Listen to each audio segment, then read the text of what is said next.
something brighter, give me something I can see. Give me something vicious, give me something I can be. Hey, welcome to this week's edition of our Sermon Follow video. This week we are in Acts chapter 9, and we're going to kind of zoom in a little bit on one part of that chapter, specifically the idea of suffering. And so, as we've been going through this series, probably the last 3 or 4 weeks, this sort of theme kind of has emerged, and that's this idea of suffering, and specifically the role of suffering in a believer's life. And so we're going to kind of zoom in on that. We have this idea oftentimes that as believers, we sign up for God's team, and so all suffering is going to be eliminated, and isn't that what we signed up for? Mm-hmm. And a lot of problems come with that. And so this week has potential to be uncomfortable, I think good uncomfortable though, to get us squirming a little bit and look into some things that maybe we don't often like to talk about, but I want us to sit on that, and I want us to try to see how far we can get into that. So I'm actually gonna read the second part of the open here, and as you do it, as you go through, feel free to read the opening, because it's gonna, especially this week, it's gonna get us into the right mind frame, I think. So anyway, this says here, as we saw in chapter 8, and again in the beginning of chapter 9, Saul begins as a very unlikely instrument to be used for God's purposes. It's a remarkable thing, the way God redeems those who are called according to his purpose. And so I want us to kind of start from that mindset, and you can even talk about that, even make it part of the first question of this idea of how Paul, of all people, God uses to do remarkable things. This is a guy who was not just hostile, but he was actively seeking to destroy the early church. Yeah. And God chose him to be the one that was going to be one of, if not the most powerful human instruments to do that. And so spend a little time kind of talking about that. And I think that part of the application is, we often think, well, who am I to be used by God? I'm not all that great, or I don't have my stuff together, and what value am I to him? And we were talking before, and we're going to ask you, how many Christians have you drug out of their house, and handcuffed them and beaten them to death? If it's more than 2, you might want to give us a phone call. We'd like to talk about that. But this is who Saul was, right? And so talk about that a little bit, just that idea. And then we've got quite a few verses that we're going to kind of jump around outside of Acts that have to do with the idea of suffering. And I know 2 Corinthians is one that Gordon spoke on this week and spent some time in, and that's a good one. Make sure that you read that. So we're going to jump in here, and we're going to go through probably 3 of the 4 questions, and see where it takes us. So the first thing here in Acts chapter 9, 15 through 16, and this is where we're zooming in. Like, come in from the 30,000 feet right down into it.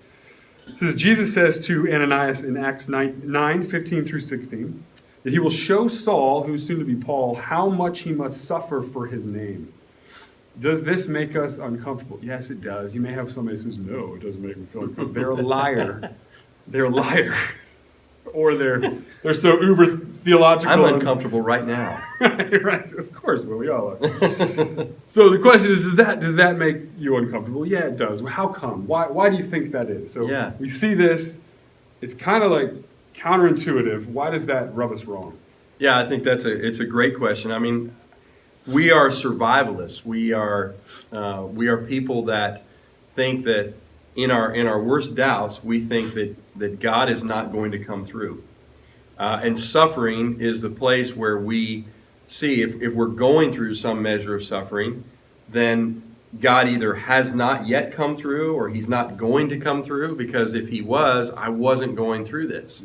And so we start to take into our own hands, we imagine anyway, either we actively do it or we in our heart and in our mind start to go down that road of resolving the suffering for ourselves, as opposed to viewing it as purposeful, that this suffering is actually, and then in a moment of clarity, we go to places like James 1 or whatever, where we see that suffering produces something. Romans also speaks to this, Romans chapter 5, that the suffering is actually producing something, and maybe in just a sliver of clarity, we see that suffering is actually producing a greater work. And we know it does in Paul's life.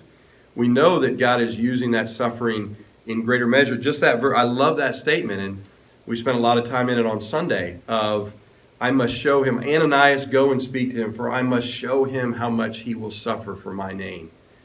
Man, I mean, that was God's call on Paul, what Saul at the moment and who would become Paul, is I've got to show you, Paul, I've got to show you, Saul, how much you need to suffer for my name. And we're survivalists. We're afraid that in those moments God won't show up. When God is actually saying the opposite, not only do I show up, I've brought this on you for a reason. And so, dadgummit. Phone call. Which one of you is calling him right now? Go ahead, let's find out.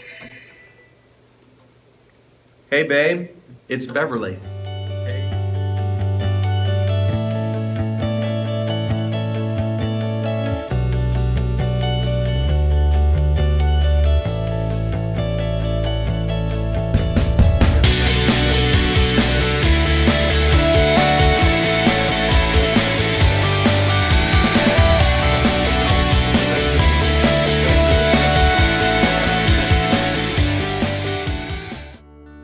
When your day is long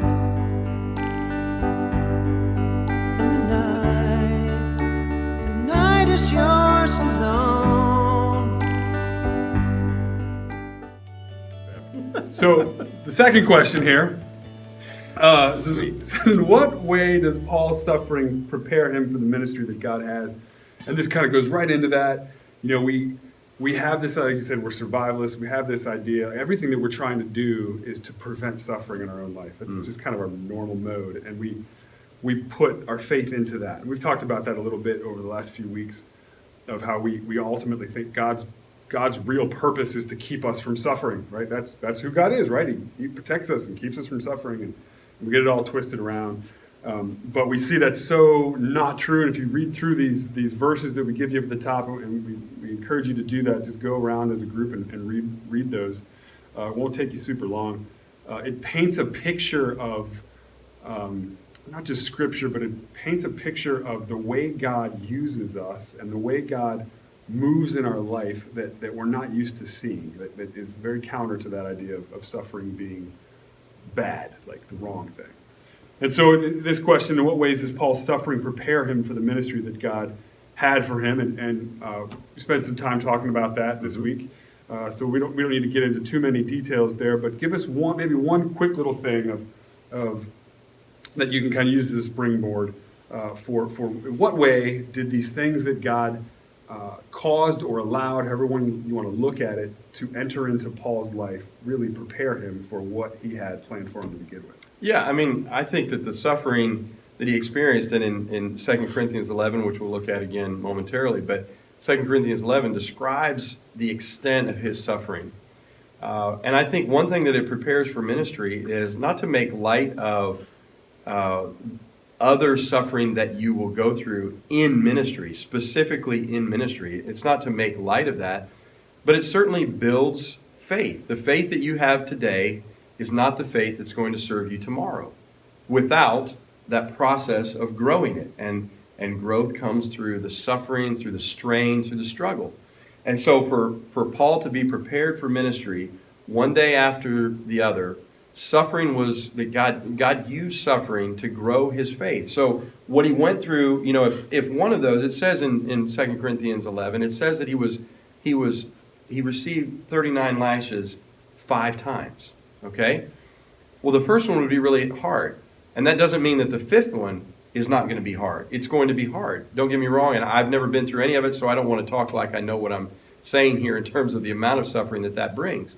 What I'm saying is that the first one, just because of my own experiences with suffering of all kinds, whatever those sufferings might be, the 5th one, probably Paul said, Here we go again. Here we go. Okay, Lord, I know that you've called me this. The first one, imagine how hard that would have been. Yeah. The 5th one, hard, no question about it. But Lord, you brought me through this before, and you have a purpose in this, and so I will trust you with it. So the faith that led you through today is not the faith that's going to be there tomorrow. It's going to be greater if, in fact, we allow the sufferings of this day and the faith that we grow from it. It's going to serve us tomorrow, and for ministry, for obedience. It's going, yeah. No, that's great, and it's hard. It's hard to see that in our own life, especially in the midst of trials and suffering. We can look at Paul's story, and we can look at it here and kind of see it all play out. We've got the whole story, and it wasn't us, so we can say, oh yeah, that makes sense. But when we're living it, we're in the middle of it. It just seems like, oh, everything's broken and wrong, and nothing's right.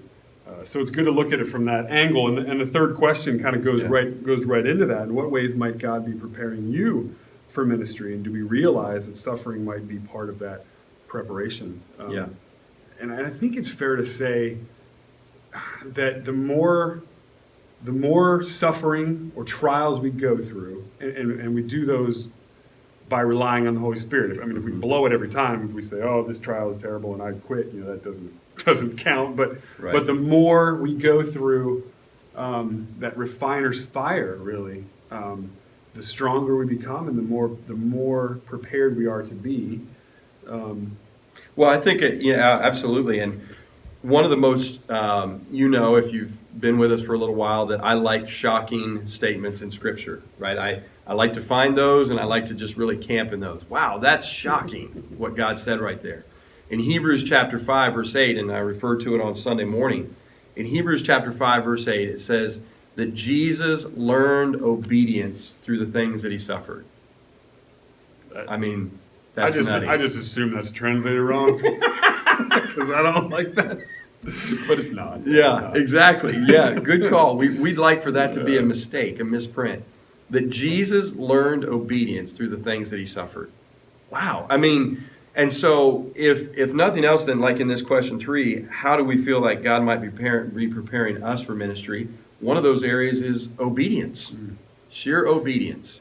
When you are called to act in faith, what I was just talking about a minute ago of how your faith grows, so does in that faithfulness, so does in your faith, so does your obedience grow. Because now you can trust the one who has brought you through the previous moment of suffering. That it is a process, like James 1 says, or Romans chapter 5 says, it is a process of maturing us, of completing us. And Jesus needed to learn obedience. That's a crazy concept for us. But if he did, and the Bible speaks to that, then are we greater than he is? No, we are not. We are going to need to experience that just like he did. And Paul, who is really the topic of these, Jesus is always the topic, but in terms of a character, Paul is the one we're looking at. I would think Paul could say, absolutely, I learned obedience through the things that I suffered. Yeah, absolutely. And the kind of the follow-up of that question, it's still in part of it, but it's the part that's underlined on your sheet there. It's kind of where I want you to camp right there. It says, are we willing to let God shape us even if it's painful? We can kind of in theory understand that, we go through trials and there's value to it, and he's shaping us. But when it comes down to it, we buck against it and we try to run from it, and we say, why does God let bad things happen to me? And it's like, really? And we all do that, and it just seems to happen over and over again. So spend some time talking about that. Are we willing to surrender in that? Are we willing to let God do whatever it takes to shape us to be the instrument that he wants us to be to fulfill the purpose that he has for us?